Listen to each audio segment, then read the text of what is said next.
I don't know everything about regenerative practice, but I know that I want to get better at it. And so I hope you'll join me in exploring these concepts so that we can all create more aliveness together. I'd also like to acknowledge that this video comes to you from the lands of the Wajak people of the Noongar Nation over in so-called Perth. I'd like to pay my respects to the elders who have cared for this place since time immemorial and acknowledge that this land's sovereignty was never ceded and always was and always will be Aboriginal land. I want to acknowledge that this thinking comes from the amazing work of the now late Carol Sanford, who recently passed last year, and we want to acknowledge her spirit and her energy and the care that she had for this beautiful place and our communities. In regenerative practice, we always start with a whole living being, which might be yourself, community, or business, or even a whole place. One might ask, how do you even start with a whole? You need to start with, how do you be open to seeing, to feeling the whole?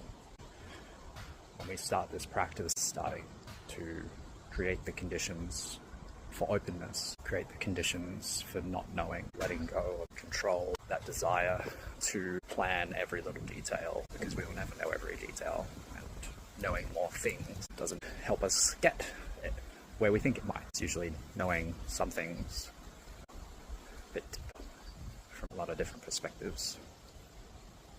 So how do we create the conditions for openness?